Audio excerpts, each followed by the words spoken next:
नमस्कार दोस्तों, स्वागत है आपका हमारे चैनल में। आज हम आपके लिए एक ऐसी प्रेरणादायक कथा लेकर आए हैं जो न केवल आपको जीवन में सत्य और धर्म का महत्व बताएगी, बल्कि यह भी समझाएगी कि मनुष्य के जीवन में दरिद्रता किन कारणों से आती है।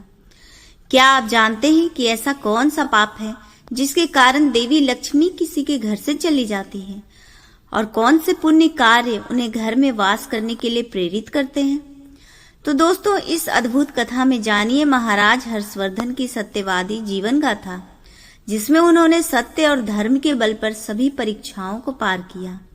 इस कहानी को अंत तक ध्यान से सुने और इसे अपने जीवन में आत्मसात करें। तो चलिए दोस्तों, बिना देर किए शुरू करते हैं आज की यह ज्ञानवर्धक और प्रेरणादायक कथा। एक समय की बात है। एक दिन गरुड़ देव भगवान श्री कृष्ण के पास जाते हैं और बोलते हैं, भगवान, मेरा आपको सादर प्रणाम। भगवान श्री कृष्ण कहते हैं, हे गरुड़ देव, आज किस प्रयोजन से गोलोक आना हुआ? तब गरुड़ बोलते हैं, हे प्रभु, मैं आपसे आज 3 प्रश्नों के उत्तर जानने के लिए आया हूँ। यदि आप मेरे प्रश्नों का उत्तर दे दें तो मेरे मन की व्याकुलता शांत हो जाएगी। तब भगवान श्री कृष्ण बोलते हैं, हे गरुड़ देव, आप निसंकोच होकर पूछिए। आप जो भी प्रश्न पूछना चाहते हैं, मैं आपके प्रश्नों का उत्तर अवश्य दूंगा। तब गरुड़ देव बोलते हैं, हे प्रभु, आप मुझे बताएं, किस कारण मनुष्य के जीवन में दरिद्रता आती है? कौन सा पाप है जिसे करने से देवी लक्ष्मी मनुष्य के घर को त्याग कर चली जाती है? वह कौन सा पुण्य है जिसे करने से देवी लक्ष्मी घर में निवास करती है? तब भगवान श्री कृष्ण बोलते हैं, हे गरुड़, आज आपने समस्त मानव जाति के कल्याण के उद्देश्य से अत्यंत महत्वपूर्ण बात पूछी है। मैं आपको आपके प्रश्नों का उत्तर एक कथा के माध्यम से दूंगा। मेरे द्वारा सुनाई गई इस कथा को आप ध्यान पूर्वक अवश्य सुनिए। तब गरुड़ देव कहते हैं, हे प्रभु, कृपया आप मुझे वह कथा सुनाइए। आपके मुख से इस कथा को सुनना मेरा सौभाग्य है। मैं इस कथा को पूरा सुनूंगा और इसका प्रचार तीनों लोकों में करूंगा। भगवान श्री कृष्ण कहते हैं, हे गरुड़, जो मनुष्य सत्य का साथ देता है, ईश्वर उसका साथ कभी नहीं छोड़ते हैं। आज मैं आपको महाराज हर्षवर्धन की कथा सुनाता हूँ, जिन्होंने देवी लक्ष्मी का त्याग करके दरिद्रता को ग्रहण किया था। त्रेता युग की बात है। भारतवर्ष में सत्यवादी धर्मात्मा महाराज हर्षवर्धन राज्य करते थे। उनका राज्य कुंतल प्रदेश पर था। उनके राज्य की प्रजा उनसे अत्यंत संतुष्ट रहा करती थी। महाराज हर्षवर्धन बड़े दानवीर और वचन का पालन करने वाले थे। वह सदैव अपनी प्रजा के हित का ही विचार करते थे। महाराज हर्षवर्धन इतने दयालु थे कि उनकी महानता का परिचय इस बात से पता चलता था, जब भी उनके नगर में कोई भी साधारण मनुष्य बिक्री करने के लिए बाजार में अन्न वस्त्र आदि कोई वस्तु लाता, और यदि वह वस्तु सायंकाल तक नहीं बिकती तो उसे राजा स्वयं खरीद लिया करते थे, ताकि उनके राज्य से कोई खाली हाथ ना जा सके। अपनी प्रजा के हित के लिए राजा ने यह सत्य की प्रतिज्ञा की थी। सायंकाल होते ही राजा के सेवक नगर में भ्रमण करते, और जब वे किसी को कोई वस्तु या द्रव्य लेकर बैठा हुआ देखते जिसे किसी ने खरीदा ना हो, तो महाराज के सेवक उस व्यक्ति से उन वस्तुओं की कीमत पूछते और उसकी इच्छा और जरूरत के अनुसार उस वस्तु की जो भी कीमत होती, वह कीमत देकर उसकी वस्तुओं को खरीद लेते थे। इस प्रकार से महाराज के ऐसे दयालु स्वभाव को देखकर अनेक लोग प्रसन्न होकर उनकी महानता की चर्चा करने लगे। महाराज हर्षवर्धन की कीर्ति तीनों लोकों में होने लगी। देवता भी उनकी प्रशंसा करने लगे। जब यह बात धर्मराज को पता चली तो एक दिन स्वयं धर्मराज ने ही महाराज हर्षवर्धन की परीक्षा लेने की सोची। फिर एक दिन स्वयं धर्मराज एक ब्राह्मण का वेश धारण करके महाराज हर्षवर्धन की नगरी में प्रकट हुए। उन्होंने अपने साथ टूटी फूटी चीजें, कूड़ा करकट और कचरा एक पेटी में भर के ले लिया, अर्थात उन्होंने दरिद्रता पेटी में भर लिया, और उस पेटी को लेकर वे सत्यवादी महाराज हर्षवर्धन के नगर में उनकी परीक्षा लेने के लिए पहुंच गए। धर्मराज उस नगर के बाजार में उस दरिद्रता वाली पेटी को बेचने के लिए बैठ गए, किंतु कौन व्यक्ति कूड़ा कचरा खरीदेगा? ब्राह्मण रूपी धर्मराज दिन भर वहीं पर बैठे रहे, लेकिन किसी ने भी उनका कूड़ा कचरा नहीं खरीदा। जब सायंकाल हुई तब राजा के सेवक हमेशा की तरह बाजार में घूमने लगे। जिसका भी बिक्री का सामान बचा होता उससे वे उचित धन देकर खरीद लेते थे, ताकि कोई खाली हाथ घर न जा सके। फिर उन सेवकों ने देखा कि एक ब्राह्मण अपनी पेटी लेकर बैठा हुआ है। राजा के सेवकों ने उन ब्राह्मण महाशय के पास जाकर पूछा, हे ब्राह्मण महाराज, आप इस नगर में नए दिखाई दे रहे हैं, क्या हुआ? आपका सामान किसी ने भी नहीं खरीदा? ऐसा क्या लेकर आए हैं आप इस अपनी पेटी में? महाराज के आदेश से हम आपका यह सामान खरीदने के लिए आए हैं। कृपया बताइए आपकी इस पेटी में क्या है और इसका मूल्य कितना है? तब उस ब्राह्मण ने कहा, हे सैनिकों, मैं इस पेटी में दरिद्रता लेकर आया हूँ, अर्थात कूड़ा करकट भरकर लाया हूँ, और इसका मूल्य 1000 स्वर्ण मुद्राएं हैं। उस ब्राह्मण के ऐसे विचित्र वचन सुनकर वे सभी सैनिक हंसने लगे और फिर उन्होंने उस ब्राह्मण से कहा, हे ब्राह्मण, आपकी पेटी में कूड़ा भरा हुआ है, इसे कौन लेगा? इसका मूल्य तो 1 रुपया भी नहीं है। फिर उस ब्राह्मण ने कहा, हे सैनिकों, यदि इसे कोई नहीं लेगा तो मैं इसे वापस अपने घर लेकर जाऊंगा। मैंने तो सुना है कि आपके महाराज यहाँ से किसी भी व्यापारी को खाली हाथ वापस नहीं जाने देते, उसका सारा द्रव्य खरीद लेते हैं। लगता है मैंने आपके महाराज के बारे में झूठ सुना है। उस ब्राह्मण की ऐसी बात सुनकर राजा के सेवकों ने कहा, हे ब्राह्मण, आपने सही सुना है, हमारे महाराज किसी भी व्यापारी को खाली हाथ घर नहीं भेजते, उसका सारा माल खरीद लेते हैं। इसलिए तुम थोड़ी देर रुको, हम अभी महाराज के पास जाकर आते हैं। फिर उनमें से एक सेवक महाराज हर्षवर्धन के पास जाता है और उनसे कहता है, हे महाराज, आज हमारे नगर के बाजार में एक ब्राह्मण आया है। वह बड़ा ही विचित्र है। वह अपनी पेटी में कूड़ा कचरा भरकर लाया है और उसका मूल्य वह 1000 स्वर्ण मुद्राएं बता रहा है। तब महाराज ने कहा, हे सैनिकों, तुम जाकर उसके सामान का मूल्य जो कम से कम हो सके उतना उसे देकर उसका सामान खरीद कर लाओ। उसे उसकी वस्तुएं लेकर वापस मत जाने दो, अन्यथा मेरा वचन झूठा हो जाएगा। फिर राजा के सेवक उस ब्राह्मण के पास जाते हैं और कहते हैं, हे ब्राह्मण देव, हम तुम्हारे इस पेटी का मूल्य 200 स्वर्ण मुद्राएं देते हैं। तुम इतनी मुद्राएं लो और प्रसन्नता से अपने घर चले जाओ। किंतु उस ब्राह्मण ने कहा, हे सैनिकों, मैं 1000 स्वर्ण मुद्राएं में से 1 रुपया कम नहीं लूंगा। यदि तुम मेरा सामान खरीदना चाहते हो तो खरीदो, नहीं तो मैं अपना सामान लेकर वापस चला जाता हूँ। तब उन राजा के सेवकों ने कहा, हे ब्राह्मण, ठीक है, अब हम तुम्हें इस पेटी के बदले 500 स्वर्ण मुद्राएं देते हैं। इतना मूल्य तुम्हारे लिए सही रहेगा। लेकिन फिर भी वह ब्राह्मण नहीं माना और 1000 स्वर्ण मुद्राओं पर ही अड़ा रहा और कहने लगा, मेरा सामान लेना है तो लो, नहीं तो मैं चला।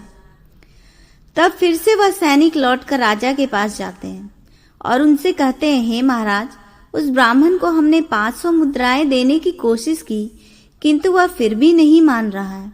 उसकी पेटी में कचरा और दरिद्रता से भरा पड़ा है, लेकिन फिर भी वह 1000 मुद्राएं ही मांग रहा है। हे महाराज, आपको उसका कचरा 1000 मुद्राओं में नहीं खरीदना चाहिए। महाराज हर्षवर्धन कहते हैं, हे सैनिकों, यह मेरी सत्य की प्रतिज्ञा है। मैं किसी भी व्यक्ति को अपने राज्य से खाली हाथ नहीं जाने दे सकता। हम सत्य का त्याग कभी नहीं करेंगे। इसलिए तुम लोग जाओ और वह ब्राह्मण जो भी कीमत कह रहा है उसमें उसकी वस्तुओं को खरीद कर ले आओ। इसमें संकोच मत करो। फिर वह सभी ब्राह्मण के पास लौट कर आए। उन्होंने उस ब्राह्मण को 1000 स्वर्ण मुद्राएं दी और उसकी दरिद्रता से भरी हुई पेटी ले ली। वह ब्राह्मण मुद्राएं लेकर चला गया और फिर सिपाही उस दरिद्रता से भरी पेटी को लेकर राजमहल में लौट आए। फिर महाराज ने उस पेटी को राजमहल के अंदर रखवा दिया। रात्रि में जब सोने का समय हुआ तब महाराज के राजमहल के द्वार से एक अत्यंत सुंदर स्त्री निकली। उस स्त्री के 4 हाथ थे, हाथों में कमल पुष्प थे। उस सुंदर स्त्री ने नाना प्रकार के आभूषण धारण किए हुए थे। महाराज महल के बाहर बैठे हुए थे। जब महाराज ने उन अत्यंत सुंदर स्त्री को देखा तो महाराज आश्चर्य में पड़ गए और उन्होंने उस स्त्री से पूछा, हे देवी, आप कौन हैं? इस रात्रि के समय में आप यहाँ पर क्या कर रही हैं? आप कहाँ से आ रही हैं और कहाँ पर जा रही हैं? महाराज की ऐसी बात सुनकर वह स्त्री बोली, हे राजन, मैं तुम्हारे राज्य की लक्ष्मी हूँ। आप सत्यवादी धर्मात्मा हैं, इसी कारण से मैं आपके राजमहल में निवास करती हूँ। किंतु आज आपके राजमहल में दरिद्रता आ गई है, और जहाँ पर दरिद्रता रहती है उस स्थान पर लक्ष्मी निवास नहीं करती। आज आपके महल में पेटी भर के दरिद्रता आई है, इसलिए अब मैं यहाँ से जा रही हूँ। तब महाराज हर्षवर्धन ने हाथ जोड़कर प्रणाम करके देवी लक्ष्मी से कहा, हे महालक्ष्मी, आपकी जैसी इच्छा। मैं अपने वचन और प्रतिज्ञा से बंधा हुआ हूँ। मैं अपना वचन नहीं तोड़ सकता, इस कारण से मैं उस दरिद्रता से भरी पेटी को लेने से मना नहीं कर सकता था। कृपया आप मुझे क्षमा कीजिए। तब देवी लक्ष्मी महाराज के राजमहल का त्याग करके चली जाती है। थोड़ी देर के बाद राजा ने एक बहुत सुंदर ही युवा पुरुष को राजमहल के दरवाजे से निकलते देखा। तो महाराज ने उससे पूछा, हे देव, आप कौन हैं? यहाँ पर कैसे आए और आप कहाँ जा रहे हैं? उस सुंदर पुरुष ने कहा, हे राजन, मेरा नाम दान है। आप सत्यवादी धर्मात्मा हैं, सदैव धर्म का पालन करते हैं, इसी कारण से मैं आपके राजमहल में निवास करता था। किंतु अब देवी लक्ष्मी आपके राजमहल को त्याग कर चली गई है। लक्ष्मी के बिना आप दान कहाँ से करेंगे? इसलिए मैं भी अब आपको छोड़कर जा रहा हूँ। तब महाराज हर्षवर्धन बोले, हे देव, ठीक है, जैसी आपकी इच्छा, आप भी जा सकते हैं, किंतु मैं अपने वचन को तोड़ नहीं सकता। फिर वह दान भी महाराज को छोड़कर चला जाता है। उसके बाद अन्य एक सुंदर पुरुष राजमहल से निकलता हुआ दिखाई पड़ा। तब महाराज ने उससे पूछा, हे देव, आप कौन हैं और कहाँ जा रहे हैं? तब उस पुरुष ने कहा, हे राजन, मैं यज्ञ हूँ। आप सत्यवादी धर्मात्मा हैं, आप सदैव दान धर्म करते थे, इसी कारण से मैं आपके राज्य में निवास करता था। किंतु अब लक्ष्मी और दान आपका घर छोड़कर चले गए हैं, तो मैं भी जा रहा हूँ, क्योंकि लक्ष्मी के बिना यज्ञ नहीं किया जा सकता और दान के बिना यज्ञ संपन्न नहीं हो सकता। इसीलिए मैं भी आपका त्याग करके जा रहा हूँ। महाराज हर्षवर्धन ने कहा, हे देव, ठीक है, जैसी आपकी इच्छा, आप भी जा सकते हैं, किंतु मैं अपने वचन का त्याग नहीं करूंगा। फिर वह यज्ञ भी राजमहल को छोड़कर चला जाता है। फिर कुछ समय बाद एक अन्य अत्यंत सुंदर पुरुष राजमहल से जाता हुआ दिखाई देता है। तो राजा ने उसे भी पूछा, हे महाशय, आप कौन हैं और राजमहल छोड़कर क्यों जा रहे हैं? तब उस पुरुष ने कहा, हे राजन, मैं यश हूँ। आपके पुण्य के कारण मैं आपके घर में निवास कर रहा था, किंतु अब आपके यहाँ से लक्ष्मी, दान, यज्ञ आदि सब चले गए हैं, तो उनके बिना आपको यश की प्राप्ति नहीं हो सकती। इसी कारण से मैं भी यहाँ से जा रहा हूँ। तब राजा ने उसे भी नमस्कार किया और आदर पूर्वक जाने दिया। फिर उसके बाद अन्य एक अत्यंत सुंदर स्त्री राजमहल से निकली, जिसने सुंदर वस्त्र पहने हुए थे। उसे देखकर राजा ने पूछ लिया, हे देवी, आप कौन हैं और आप किस कारण से मेरे राजमहल का त्याग कर रही हो? तब वह स्त्री बोली, हे राजन, मैं कीर्ति हूँ। लक्ष्मी, दान, यज्ञ और यश ने भी आपका साथ छोड़ दिया है, तो उनके बिना मैं भी आपके राजमहल में नहीं ठहर सकती, इसलिए मैं भी जा रही हूँ। तब राजा ने उसे भी जाने दिया।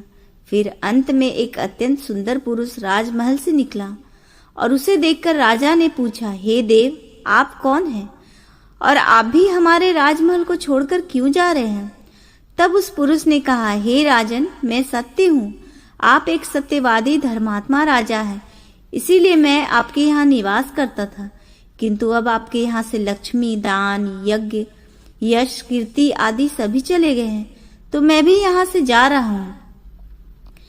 तब महाराज हर्षवर्धन ने कहा, हे सत्य, आप भी मेरा त्याग कर रहे हैं, किंतु मैंने तो आपका कभी त्याग ही नहीं किया। आपका त्याग न करने के कारण ही सभी मुझे छोड़कर जा रहे हैं, इसलिए आप मुझे छोड़कर कैसे जा सकते हैं? मैंने अपने सत्य वचन का पालन करने के लिए ही दरिद्रता को अपने घर में रखा था। मैंने संसार के कल्याण के लिए यह वचन दिया था, कि मेरे राज्य से कोई भी खाली हाथ नहीं जाएगा। जो भी मेरे राज्य में कोई वस्तु बेचने आएगा, यदि उसकी वस्तु कोई नहीं खरीदेगा तो उसे मैं खरीद लूंगा। इसीलिए मैंने अपने से सत्य वचन का पालन करने के लिए उस ब्राह्मण को 1000 स्वर्ण मुद्राएं देकर उससे दरिद्रता खरीद लिया था। उसी दरिद्रता की पेटी के कारण देवी लक्ष्मी ने आकर मुझसे कहा कि वे उस स्थान पर निवास नहीं करती जिस स्थान पर दरिद्रता रहता है, और देवी लक्ष्मी के जाते ही यज्ञ, दान, यश, कीर्ति सब मुझे छोड़कर चले गए हैं। मेरे सत्य वचन का पालन करने के लिए ही मैंने उन सभी को जाने दिया, और अब आप भी मुझे छोड़कर जा रहे हैं। महाराज हर्षवर्धन की बात सुनकर वह सत्य बोला, हे राजन, यदि आपने मेरे लिए इन सब का त्याग किया है तो ठीक है, मैं आपका राजमहल छोड़कर नहीं जाऊंगा। आप सचमुच बड़े पुण्यात्मा और सत्यवादी हैं, इसलिए अब से मैं आपके राजमहल में ही निवास करूंगा। और वह सत्य फिर से राजमहल में लौट गया। उसकी थोड़ी ही देर बाद एक सुंदर स्त्री लौटकर आ गई। उसे देखकर राजा ने पूछा, हे देवी, आप कीर्ति हैं? अब भी आप मुझे छोड़कर चली गई थी, तो फिर से क्यों लौटकर आई हैं? तब कीर्ति ने कहा, हे राजन, मुझे क्षमा करो। मैं लक्ष्मी, यज्ञ, दान, यश के बिना तो रह सकती हूँ, किंतु सत्य के बिना नहीं। इसलिए जहाँ सत्य रहेगा मैं भी वहीं पर रहूंगी। फिर राजा ने कीर्ति का स्वागत किया और वह राजमहल में चली गई। फिर यश वहां पर लौट कर आ गया। राजा ने उससे पूछा, हे महाशय, आप तो यश हैं, आप मुझे छोड़कर चले गए थे, फिर लौटकर क्यों आ गए? तब उस पुरुष ने कहा, हे राजन, कोई राजा कितना भी बड़ा धनवान हो, दानवीर हो, किंतु सत्य के बिना उसे यश प्राप्त नहीं हो सकता। इसलिए जहाँ पर सत्य विराजमान रहता है मैं भी वहीं पर रहता हूँ। सत्य के बिना मैं नहीं रह सकता। ऐसा कहकर फिर यश ने राजमहल में प्रवेश किया। उसके कुछ क्षण बाद यज्ञ भी लौटकर आ गया। राजा ने उससे भी पूछा, हे महाशय, आप क्यों लौटकर आ गए? तब यज्ञ ने कहा, हे राजन, चाहे कोई कितना भी लक्ष्मीपति और दानवीर क्यों न हो, किंतु बिना सत्य के यज्ञ शोभा नहीं देता। आप में सत्य विराजमान है, इसलिए मैं भी आपके पास ही रहूंगा। इतना कहकर यज्ञ भी राजमहल में वापस लौट गया। उसके कुछ क्षण बाद दान भी वापस आ गया। राजा ने उससे भी पूछा, हे महाशय, आप भी मुझे छोड़कर गए थे, फिर लौटकर किस कारण से आ गए? तब उस पुरुष ने कहा, हे राजन, मैं दान हूँ। कुछ समय पहले मैं आपको छोड़कर गया था, किंतु आप में सत्य विराजमान है, और जहाँ सत्य रहता है मैं भी वहीं पर रहता हूँ। कोई मनुष्य कितना ही धनवान क्यों न हो, किंतु बिना सत्य के वह दान नहीं कर सकता। दान का महत्व सत्य से ही होता है, इसलिए मैं भी लौटकर आ गया। राजा ने कहा, ठीक है, आपका भी स्वागत है। और फिर दान भी राजमहल में चला गया। और फिर उसके कुछ समय बाद साक्षात देवी लक्ष्मी लौटकर आ गई। राजा ने पूछा, हे माँ लक्ष्मी, आप वापस क्यों आ गई? आप तो मुझे छोड़कर चली गई थी। तब देवी लक्ष्मी ने कहा, हे राजन, यह आपके सत्य की परीक्षा थी। आपके यहाँ पर यश, दान, यज्ञ और सत्य सभी निवास करते हैं, और लक्ष्मी के बिना सभी विफल हो जाएंगे। इसलिए मैं आपके सत्य धर्म की रक्षा करने हेतु लौटकर आ गई हूँ। तब राजा ने कहा, हे माँ लक्ष्मी, मेरे यहाँ पर तो दरिद्रता से भरी हुई पेटी है। जहाँ दरिद्रता रहता है वहां पर आप कैसे निवास कर सकती हूँ? तब देवी लक्ष्मी ने कहा, हे राजन, मेरी कृपा से वह दरिद्रता से भरी पेटी भी स्वर्ण और रत्नों से भर जाएगी। इतना कहकर माँ लक्ष्मी भी राजमहल में प्रवेश करती है। माँ लक्ष्मी के प्रवेश करते ही वह पेटी से भरा कूड़ा कचरा रत्न और सुवर्ण के आभूषणों में बदल गया। इसके कुछ समय के पश्चात स्वयं धर्मराज ब्राह्मण के रूप में राजमहल में आ गए।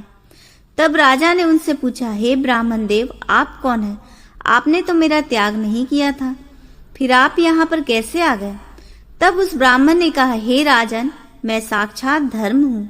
मैं ही ब्राह्मण का रूप धारण करके आया था, और मैंने ही 1000 स्वर्ण मुद्राएं के बदले तुम्हें दारिद्र्य दिया था, किंतु तुमने अपने सत्य के बल से मुझे जीत लिया है। इसलिए अब मैं तुम्हें वरदान देने के लिए आया हूँ। बताओ मैं तुम्हें कौन सा वरदान प्रदान करूं? इतना कहकर धर्मराज ने अपना मूल स्वरूप धारण किया। तब राजा हर्षवर्धन ने कहा, हे धर्मराज, आपके दर्शन करके मैं धन्य हुआ। कृपया आप अपनी कृपा सदैव मुझ पर बनाए रखें, मुझे और कुछ नहीं चाहिए। फिर धर्मराज ने राजा को आशीर्वाद दिया और उस स्थान से अंतर ध्यान हो गए। भगवान श्री कृष्ण कहते हैं, हे गरुड़देव, इस प्रकार से अपने सत्य धर्म के कारण ही महाराज ने सभी पर विजय प्राप्त की थी। इसलिए मनुष्य को कभी भी सत्य का अनादर नहीं करना चाहिए, हमेशा सत्य का पालन करना चाहिए। जो सत्य की राह पर चलता है उसके पास लक्ष्मी, दान, यज्ञ, यश, कीर्ति सदैव निवास करते हैं। सत्य के साथ चलने वाला व्यक्ति चाहे कितना भी कठिन परिस्थितियों से गुजरे, अंत में विजय और समृद्धि उसी की होती है। तो दोस्तों, इस प्रकार से भगवान श्री कृष्ण ने गरुड़ देव जी को अत्यंत महत्वपूर्ण ज्ञान दिया। अगर आपको यह वीडियो पसंद आया हो तो इसे लाइक करें, अपने विचार कमेंट में जरूर साझा करें और हमारे चैनल को सब्सक्राइब करना ना भूलें। इस कहानी को ज्यादा से ज्यादा लोगों तक पहुंचाएं ताकि वे भी इसके माध्यम से सत्य और धर्म का महत्व समझ सके। वीडियो को अंत तक देखने के लिए आपका बहुत बहुत धन्यवाद। मिलते हैं अगले वीडियो में एक और ज्ञानवर्धक और प्रेरणादायक कहानी के साथ। तब तक के लिए जय श्री कृष्ण।